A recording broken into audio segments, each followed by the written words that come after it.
Hey, it's the Empire. Don't forget to hit the like button, the subscribe button, and the bell icon for more videos. We taking over.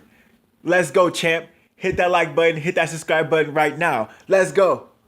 Hey, it's the Empire, Geoboxing Empire, Baxter Boxing. Now, man, Josh Kelly versus David Avanesyan, and man, Josh Kelly gets just beaten to a pulp, man.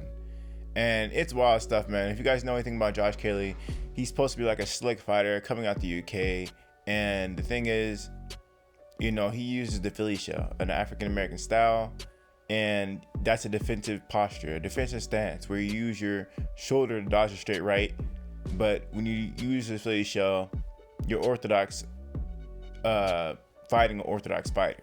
That's the whole point of the Philly shell. So if someone's power hand can't land, you can roll it and counter. Now, Josh Kelly, unfortunately for him, he was fighting David Avanesyan. And David Avanesyan, if you guys didn't know, the guy is orthodox, but he's smart. The guy studied the sport of boxing, and the majority of this fight, he was fighting southpaw.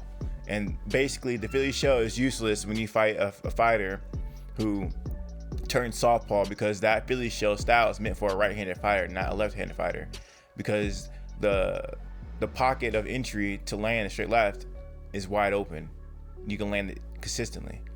Now, that being said, man, David Avanesyan, man, he was just walking Josh Kelly down, not respecting him at all. And I didn't watch the fight when it first happened, but I managed to get through it today. And a lot of people were telling me that Josh Kelly was dominating the fight, the whole fight. And when I watched that fight, man, that was not the case, man. Josh Kelly was not completely dominating David Avanesyan, man. In fact, David cut Josh Kelly in round 3 with the right hook. And he was starting to land more and more in round 5. And he got stopped in round 6. So I had to fight a 3-3 going into round 6. So that being said, man, Josh Kelly, man, yeah, a lot of people were hyping this guy up and saying that, he was destroying him. He just, got caught. No, he got broken down. And David Avanesyan was switching between stances when he had him hurt, because Josh Kelly's defense broke down when he was hurt. He didn't know how to deal with David Avanesyan when he was hurt. His defense was, his hands were low, and he just couldn't block any of the punches. Now, if Josh Kelly was smart and he had an American trainer, he would have known that when this guy's southpaw, you can't use the Philly shell. You gotta have the traditional guard where your hands are high, a high guard, to actually block the punches. Because I've seen Josh Kelly, he's seen the punches coming. He just didn't block them because he was trying to use the Philly shell the whole night. But unfortunately for him, David Avanesyan was southpaw most of the time. So yeah, man, that being said, man, Avanesyan broke Josh Kelly down, walked him down, had no respect for him, walked him down with a high guard, and it was a phenomenal win for him, man. Now, we're gonna see where Avanesyan's career goes from here. I understand that this was for the European welterweight title, and I mean, at the welterweight division, this guy, he hasn't fought for a world title yet. So we're gonna see where he goes from here. He can definitely get some big names in America. I think Avanesyan definitely has a high boxing IQ, and he can definitely beat some top fighters over here in America. Now, can he beat like a Terrence Crawford or Errol Spence Jr.? I mean, that's reaching. That's reaching. That would be a big task for him. But for now, let him bask in his win. This definitely was a big win for him, and this is a huge upset. I don't know the odds, but I'm guessing Josh Kelly was a huge overdog in this fight. But this was definitely a chess fight. Josh Kelly, I think he's a good fighter. Unfortunately for him, he got broken down, and I think his stamina had something to do with it as well. Unfortunately for him, he looked flashy in the beginning, but that flashiness requires a lot of energy. The Philly shell in nature is a athletic defensive style. You have to be athletic for you to really use that style. You have to move really well, and it requires a lot of movement, and you countering as well. You can't have a passive defense using the Philly shell. The whole point of it is to have punches bounce off your arms to counter. That's the whole point of the Philly shell. You're not supposed to just sit there and dodge punches. You're supposed to counter the guy. And there's a lack of noticeable counters that really caught Avanesyan's attention to make him stop walking forward. This guy David Josh Kelly did not make David respect him at all. He didn't hit him hard enough.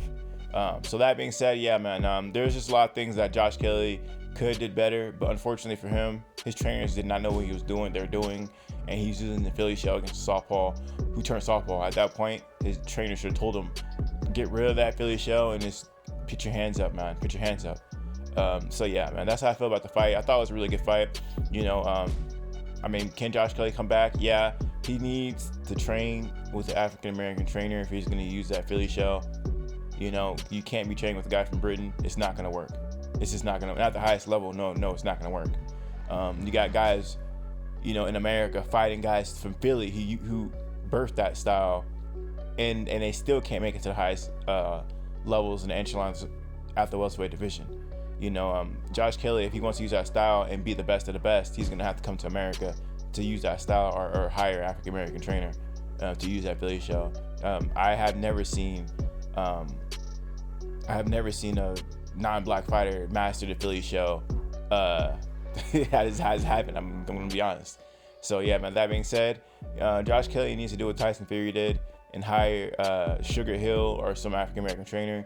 That definitely elevated Tyson Fury's game, and I personally think that Tyson Fury is a better fighter because of Sugar Hill. That's why you hired him. I don't think that I know that. I know that Tyson Fury is a better fighter because of Sugar Hill. He made him do certain things like push Deontay Wilder back, something that no one does because Deontay Wilder hits so hard. Josh Kelly just could have did so many more things better in this fight, mostly his stamina, but the defense as well. He just let Adam Vincent walk him down too much. Not enough combinations. He didn't hit hard enough in the Philly shell. There's just a lot of things that went wrong. His corner didn't tell him to make the right adjustments, and that's why he lost. The style, if he wants to do it, I think Josh Kelly's style, his style is supposed to be smooth, defensive, and cute. If he wants to maintain that style, he definitely needs to get someone from Philly or someone who's mastered the Philly shell. Now maybe he can get an all-time great like James Toney. Maybe he can help him out with it. James Toney has taken a lot of beatings, unfortunately, and we really can't hear him talk too well these days. But that's definitely an option, even if it's not the head coach, but maybe a coach, beneath the head coach. But he definitely needs to get one of these top guys to teach him a style. I mean, a lot of these guys are still alive. There's no reason not to have them. These top guys who mastered the Philly shell train you. But anyway, man, let me know how you guys feel about it, though. Hey, like I said, that Philly shell is a defensive style. It doesn't work against southpaws. Let me know how you guys feel about it, though. Like, comment, subscribe. This is the Empire, Geoboxing Empire. Peace.